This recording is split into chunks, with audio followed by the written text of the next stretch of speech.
Mouna Ayoub is one of the richest Arab women and the most enigmatic person in the fashion world. But her life has not always been so bright and free. For 20 years, this woman lived in a golden cage, wearing a burqa and not even allowed to speak to men. How did she manage to escape the family slavery of an Arab billionaire and build an independent business in a foreign country?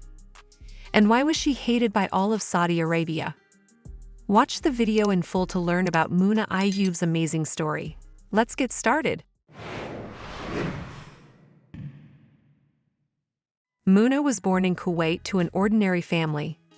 Her parents were Catholics of Lebanese descent and raised her in the Western way. Although Mouna's family was not wealthy, her mother knew a lot about clothes and managed to instill a sense of style in the girl. After school, the girl went to university and worked as a waitress in her spare time. It was here that she met a man who would change her life forever. His name was Nasser al-Rashid, and he was one of the richest men in the Middle East. At the time, he was an advisor to the king of Saudi Arabia, and his fortune was estimated at $8 billion. Nasser enchanted the young girl with expensive gifts and outfits from the best fashion designers, which were so dear to her heart. It seemed to Mouna that she had found her prince on a white horse. When the billionaire proposed marriage, she accepted without hesitation. A lavish wedding was held in 1977, when the girl was 20 years old and her fiancé was twice that age. The girl was happy. Little did she know that in just a few years her life would turn into hell. The strict condition that Nasser set before his chosen one was the acceptance of Islam. Mouna grew up in a Muslim country and took this with understanding. For the sake of the happiness of her husband and family, the girl converted from Christianity to Islam. Nasser al-Rashid insisted that she wear the hijab. According to the billionaire, walking around with a covered headscarf is the least that an Islamic woman is obliged to do. In addition, she was not allowed to speak to men and could only leave the house on holidays. The result was that immediately after her marriage, Mouna found herself locked in a golden cage. According to her, the next 2 decades were the epitome of a nightmare. Endless prohibitions, loneliness, constant waiting, all against the backdrop of her husband's active life, constantly traveling and preoccupied with his career. In an interview, Mouna said, "In Saudi Arabia, a woman exists only to satisfy a man's sexual needs and his instinct to dominate. In reality, I was like an expensive escort girl. On the one hand, the girl had everything. Her husband bought her fancy clothes that she couldn't even wear on family occasions. He gave her exquisite jewelry, but it collected dust in the safe. Going out was out of the question. Instead of Schiaparelli gowns, Mouna wore black robes and burqas for walks in the street.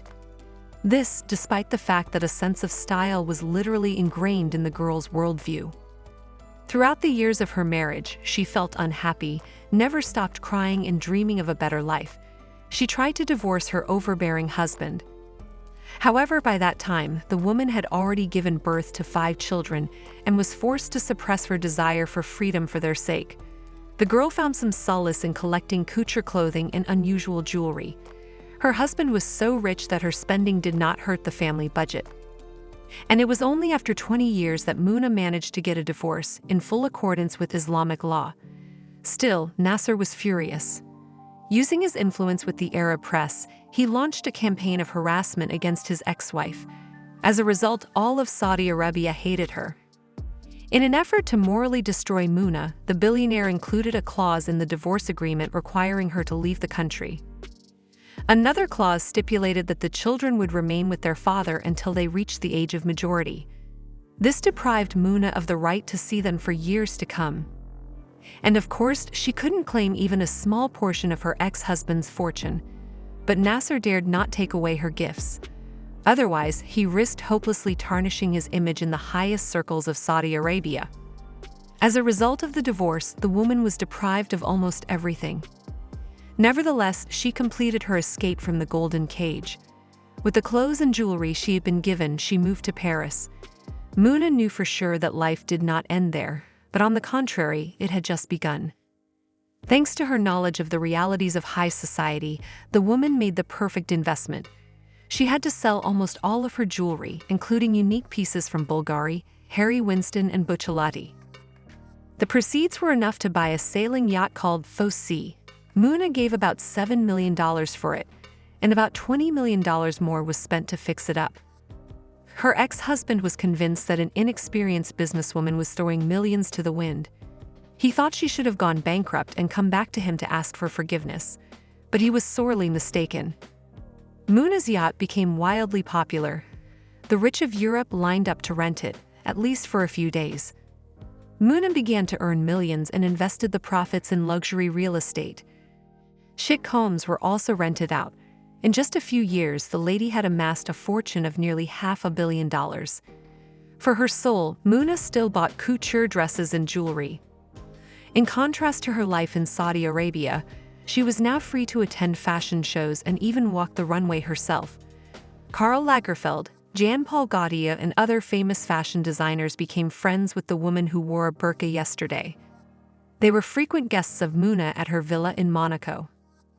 The leading fashion houses of Europe had mannequins that imitated the figure of Mouna so that she did not have to travel for fittings. There is a much more significant detail in the story of this freedom-loving woman. After becoming famous and very rich, Mouna remains completely free of snobbery and arrogance. Many people are shocked that instead of eating in fine restaurants, she often eats in ordinary diners. As Mouna herself explains, luxury is not a way for her to set herself apart from others. For her, stylish clothes and luxury jewelry are a form of art. She now has a unique collection of 10,000 outfits. She regularly sells them and buys new ones. Mouna uses the proceeds not for business development but to help people. In particular, she helps women who are victims of domestic violence and organizes exhibitions where she introduces young people to the masterpieces of the great couturiers. But it seems that her ex-husband could not come to terms with the success of the woman who was once his property. Perhaps to prove a point, he also bought a huge yacht for $200 million and named it after his ex-wife. One day, this huge ship ran aground off the coast of Cannes. At that time, there was a famous film festival, and Mouna was attending the opening. It is not clear if it was an accident or if the billionaire did it on purpose to attract the attention of his ex-wife. But the free and successful woman did not react in any way to this event.